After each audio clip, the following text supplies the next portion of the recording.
इससे पहले 2 अपडेट दे चुका हूं, जाकर देखिएगा ताकि आपको एपिसोड वाइज तमाम जानकारियां मिलती रहें। मालूम है आप सो रहे थे, लेकिन हमने पूरी रात आपको अपडेट दिया है। जाइए देखिए दोस्तों। अब सबसे बड़ा अपडेट ये है कि कई सारी एयरलाइंस ने, जब डोनाल्ड ट्रंप ने अपने सैंटोम के कमांडर, अपने जितने भी सैनिक हैं, सैन्य लीडर हैं, उनसे जब बात करी, तो दोस्तों इसके बाद उथल पुथल कुछ ये हुई कि कई सारी एयरलाइंस ने ईरान के लिए अपनी तमाम उड़ानें रद्द कर दी। जैसे Turkish airline, fly Dubai, Qatar airways, Lufthansa airways, Austrian airways, Pegasus और इमारात। जी हाँ, जो काफ़ी बड़ी बड़ी एयरलाइंस हैं, उन्होंने तमाम अपनी एयरलाइंस की सारी उड़ानें ईरान के लिए, तेहरान के लिए रद्द कर दी हैं। और अभी लिस्ट और बढ़ने वाली है, यानी उथल पुथल हो सकती है और ईरान के लिए खतरा और बढ़ गया है। यहीं आपको आगे बढ़ने से पहले बता दूं, अमेरिका ने मिडिल ईस्ट में तमाम अपने एयर बेस को और मिलिट्री बेसिस को रेड अलर्ट पर डाल दिया है। हजरात, किसी ने साथ दिया हो या ना दिया हो, मैंने कल एक बात कही थी और आज की एक रिपोर्ट में भी बात कही है कि कोई भी ईरान के साथ खड़ा नहीं हुआ, जबानी तौर से भी। लेकिन अल्हम्दुलिल्लाह तुर्की का अब बयान आया है। देखिए, लाइव टीवी चैनल पर तुर्की के विदेश मंत्री ने कहा है कि मैं ये क्लियरली देख सकता हूं और देख रहा हूं कि ईरान में जो कुछ हो रहा है ये इजराइल करवा रहा है। मुझे ईरान के लोगों पर यकीन है और उनको अच्छे से पता है कि इजराइल से डील कैसे करना है, और ये साफ नजर आ रहा है कि ये इजराइल करवा रहा है। और आपको बता देना चाहता हूं कि जो इजराइल चाहता है वो नहीं होगा। ईरान की रिजीम नहीं गिरेगी। हजरात, ईरान में दर्जनों सिक्योरिटी पर्सनल्स भी मारे गए हैं। यह मंजर आपको कोई नहीं दिखा रहा होगा, ये देखिए, देख लीजिए दोस्तों। ईरान में जो लोग मारे गए हैं, जो अपनी देश की रक्षा, अपने शहरों की रक्षा करते हुए खड़े थे, भाई प्रदर्शनकारियों ने, आप देखिए, क्योंकि हथियार था उनके पास, भाई मार दिया। अब उनका ये जनाजा है। हजरात, ईरान को इस बीच में बड़ी बड़ी कामयाबी मिली है। ईरान ने पूरा एक ग्रुप पकड़ा है। ये रही तस्वीर आपके सामने। IRIB न्यूज ने ये वीडियो जारी किया है। लगभग बताया जा रहा है कि इसमें 100 से ज्यादा लोगों को ऐसे ही एक ग्रुप में पकड़ लिया है। जो मूसाद, कंफर्म हो गया है, मूसाद अमेरिका और इजराइल के इशारे पर ईरान में आम लोगों के घरों में आग लगा रहे थे और सरकारी बिल्डिंगों को नुकसान पहुंचा रहे थे। एक प्रदर्शन को हिंसक प्रदर्शन बना रहे थे। और क्या आपको सबूत चाहिए? IRGC के अलावा अब ईरान की फौज का बयान आया है कि हमें यह साफ दिख रहा है कि इसके पीछे अमेरिका और इजराइल हैं और हम अपने देश की रक्षा जरूर करेंगे। हजरात, वहीं एक अच्छी खबर यह है कि इस खतरनाक माहौल में ओमान के विदेश मंत्री ईरान पहुंचे थे। अल्हम्दुलिल्लाह, तस्वीर आपके सामने। ओमान के विदेश मंत्री ने ईरान के पेज़ेश्कियान, जो राष्ट्रपति हैं और विदेश मंत्री, उनसे मुलाकात की है। अब आगे की अंदर अंदर क्या बात हुई होगी ये तो वक्त बताएगा। 10-12 दिन हो गए, अमेरिका और इजराइल कामयाब नहीं हुए, तो अमेरिकी सैन्य ऑफिशियल ने ये शगुफा छोड़ा कि ईरान की जो गवर्नमेंट है इराक के लड़ाकों को इस्तेमाल कर रही है इन प्रदर्शनकारियों को दबाने के लिए। अब यहाँ पर 2 लोगों की लड़ाई है ना, तीसरा अपना काम निकालेगा। यूक्रेन के विदेश मंत्री ने कहा कि हम इंटरनेशनल कम्युनिटी से मांग करते हैं कि ईरान पर प्रेशर बनाएं कि वो प्रदर्शनकारियों पर हमले ना करे और प्रदर्शनकारियों को ना मारे। हम मांग करते हैं ईरान से कि ईरान जंग में रूस का साथ देना छोड़ दे। अपना उल्लू सीधा कर लिया। जहां इस प्रदर्शन का फायदा उठाकर इजराइल और अमेरिका हमला करने की ताक में है, तो वहां टट्टी लगी हुई है नेतन्याहू को उल्टा। नेतन्याहू ने पता है क्या कहा है? नेतन्याहू ने कहा कि अगर ईरान ने हमला किया ईरान ने अगर हमला किया तो हम बहुत खतरनाक जवाबी कार्रवाई करेंगे और हमने नजर बना के रखी हुई है।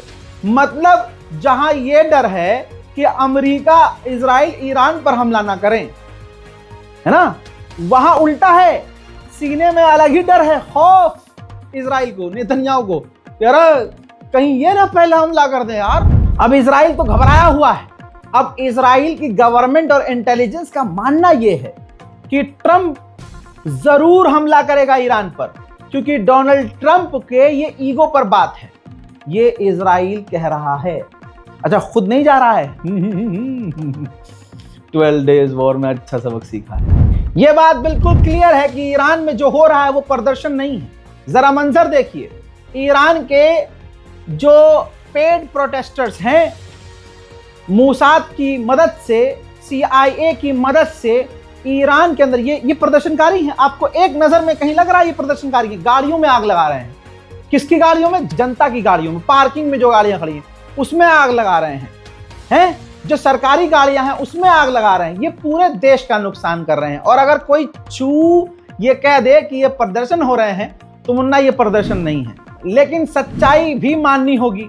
ईरान में जो पेड प्रदर्शन हो रहे हैं ये ईरान के लगभग 100 शहरों में हो रहे हैं और ये काफी हिंसक प्रदर्शन है।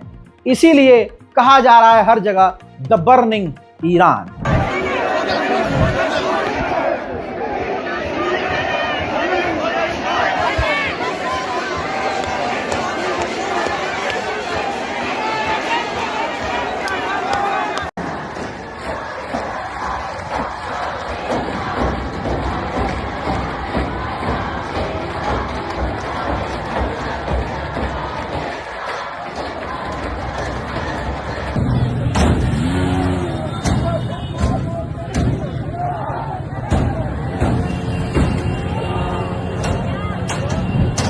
अब आपने ये देख लिया, लेकिन ये मंजर आपको कोई नहीं दिखाएगा कि एक बहुत बड़ा जत्था है, यानी भारी मात्रा में ईरान के गवर्नमेंट और खामनाई के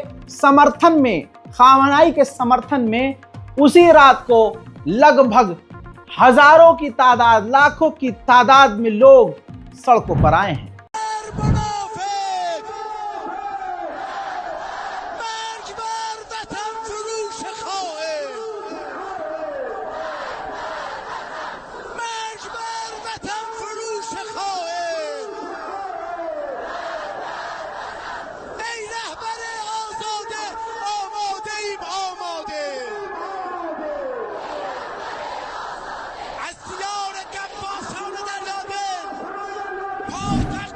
अब एक बात बताइए, मैं अपने, ये मेरा घर है, फॉर एग्जांपल मेरा घर है, मैं अपने घर के बाहर खड़ा हूं और मुझे पता है बाहर दंगे हो रहे हैं।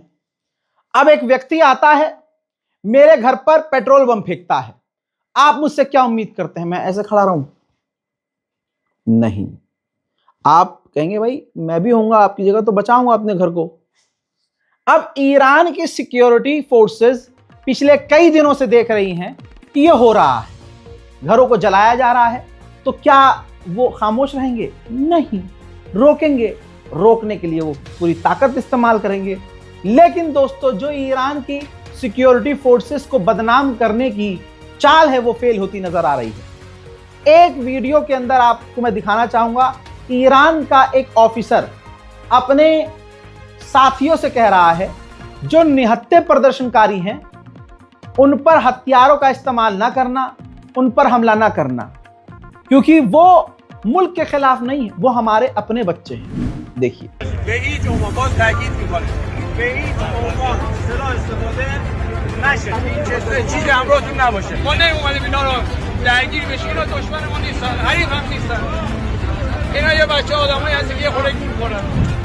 वहीं दोस्तों जो चीज आपको दुनिया नहीं दिखा रही है, भाई नेतन्याहू के खिलाफ खुद इजराइल में पिछले महीने भर से प्रदर्शन हो रहा है। जिस रात मोसाद ईरान में आग लगा रहा है, नेतन्याहू के खिलाफ इजराइल की सड़कों पर प्रदर्शन हो रहे हैं।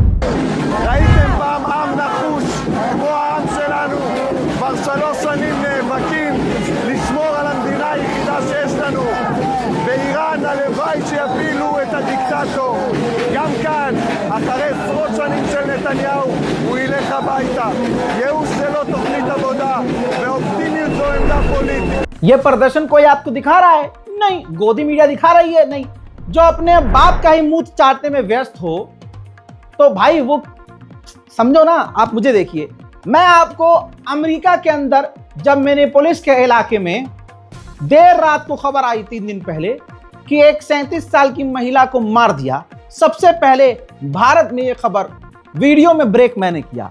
अब आगे का सुनिए। जहां अमेरिका ईरान पर हमला करने की तैयारी कर रहा है, जहां ईरान की गवर्नमेंट को ट्रंप धमका रहा है और कह रहा है प्रदर्शनकारियों पर मत हमला करना, यह मिनेपोलिस है।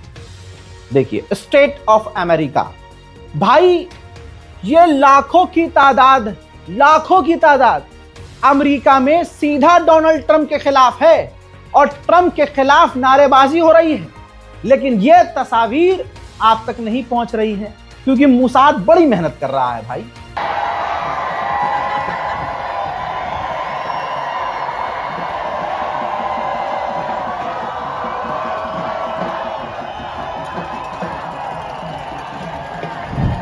हजरात मोहतरम, ईरान स्पेशल रिपोर्ट में फिलहाल के लिए इतना ही। देखना अब यह है कि आगे क्या होता है। इससे पहले मैं 2 अपडेट दे चुका हूं, अगर वो आपने मिस किया है तो बहुत कुछ मिस किया है। जाइएगा, देखिएगा और शेयर कीजिएगा। फिलहाल की रिपोर्ट में इतना ही। इंतजार कीजिए मेरे अगले अपडेट का। तब तक के लिए जय हिंद।